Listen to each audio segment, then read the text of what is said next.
The choice, 2024, Biden or Trump? Biden or Trump? All right, if you take the personalities out of it, let's face it, the choice is obvious. Even for me, with the personalities, okay? I prefer Trump in every way, shape, or form, but these are the two biggest reasons right here. You ready? Peace and prosperity. That's what he delivered. Yep. From 2017 to 2021, we had it. Even through COVID. We were getting out of it. And a lot of other things. Making peace with our enemies. I thought that was good, right? Kim Jong-un going over to the North Korean side of the DMZ, telling NATO who's boss. No, we are. We're boss, right? I love that. And putting our enemies on notice and getting people who posed a grave threat to the United States, like that General Soleimani when he was at the airport in Iraq.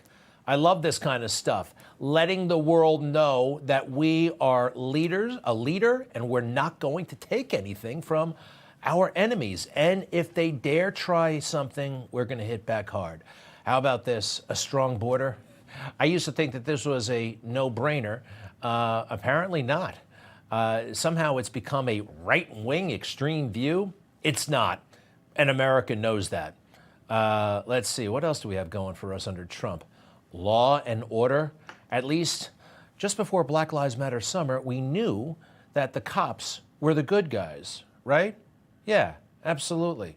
Next, please. What else do we have going for us back then? Energy independence. It was a great time of peace and prosperity, and it was dismantled by a conspiracy, if you will. Democrats, the deep state, oh yeah. I mean, they were out to get Trump from the very, very beginning. They were going to stop him no matter what. And once he gets into power, they tried to stop him no matter what. Leaking horrible things about him, lying about him, trying to trip him up in big ways and small, and then deifying career criminal lowlife George Floyd, lighting the country on fire. Why? To stop Trump.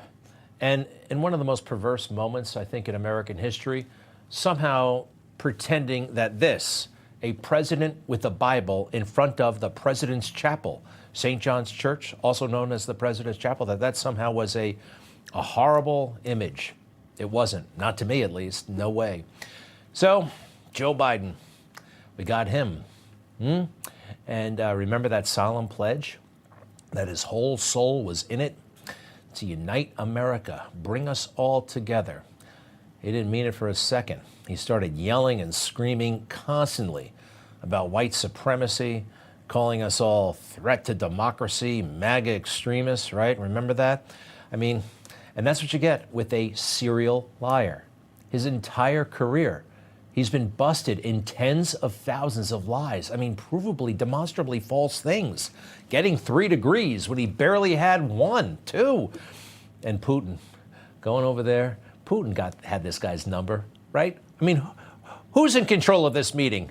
The guy with the great big smile? That's all he knows how to do. That's all Joe knows how to do. How about losing in Afghanistan? I still can't believe that happened.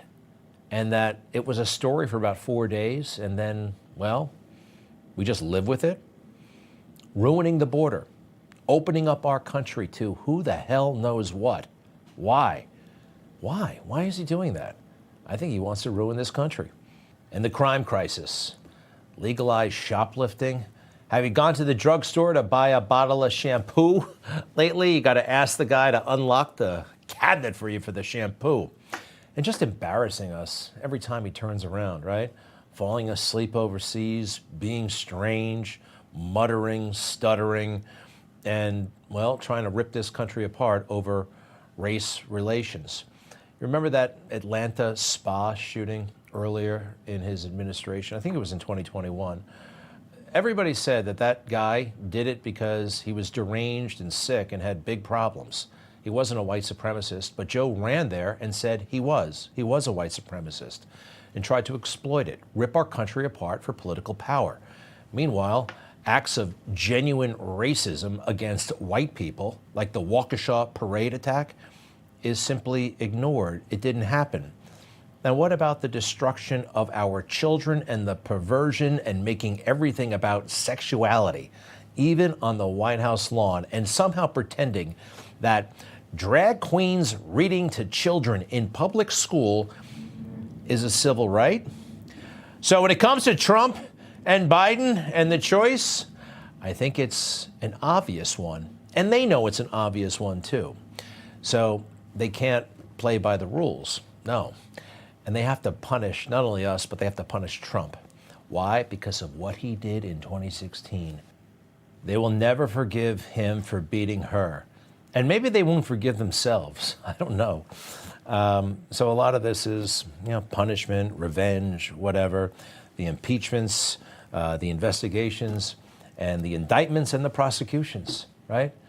This is what you're seeing right here. These are crimes. Crimes against Trump. Crimes against all of us. None of these cases have any merit whatsoever. And when did they arrest him?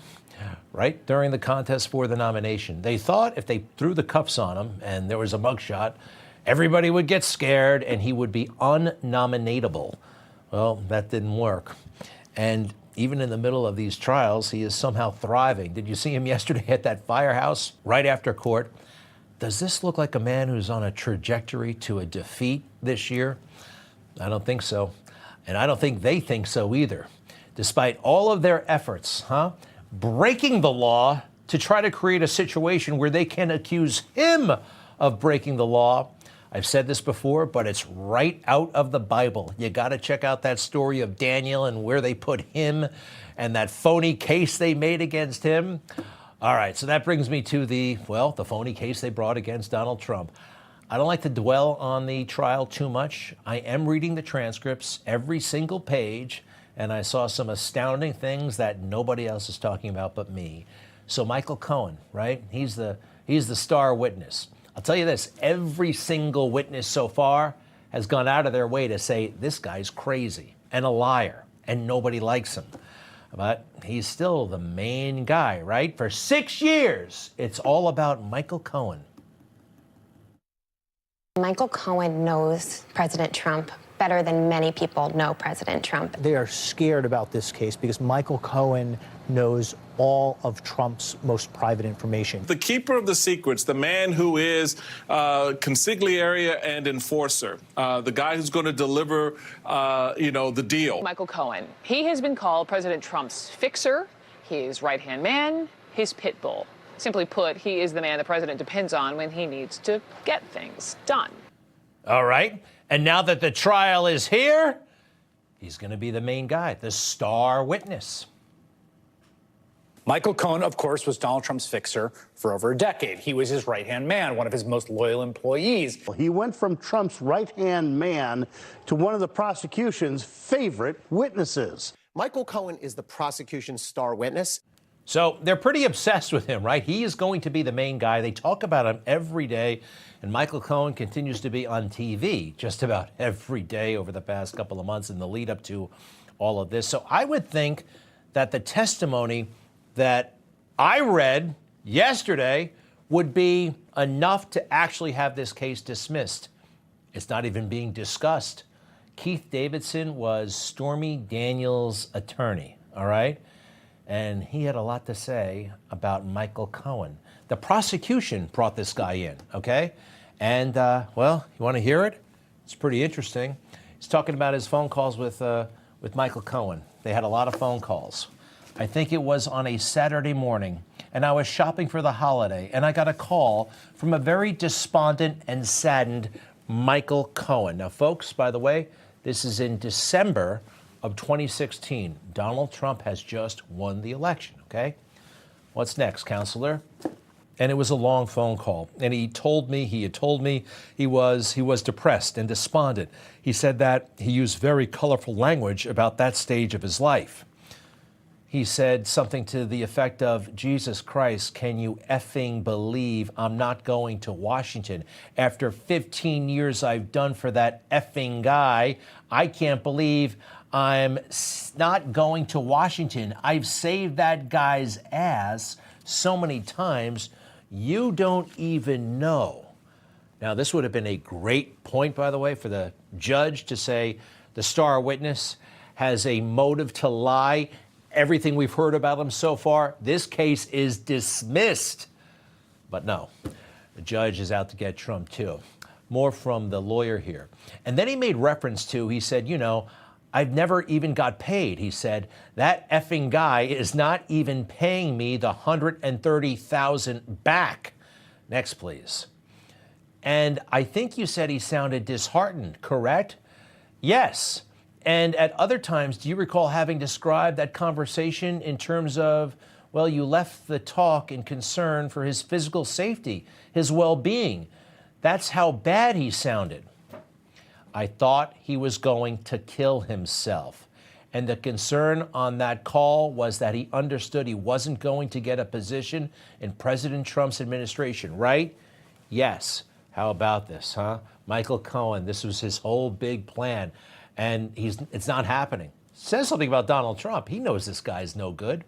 What did Michael Cohen want, actually, in Washington? This is, whoa, talk about bizarre. What kind of jobs? He had at times in conversation with you referenced potentially being President Trump's chief of staff, right? Amongst others, right? He also mentioned potentially being the Attorney General of the United States, right? That's true. Michael Cohen, Attorney General of the United States. Michael Cohen is not in touch with reality. We can all see it. Everybody knows it. The judge should throw this entire case out. One thing about Michael Cohen, a little bit psychotic, he is enjoying all of the attention.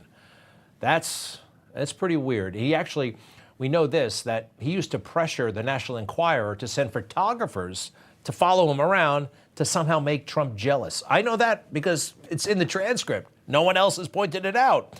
So what we just went through, that's pretty significant stuff. Bombshell stuff, I would say.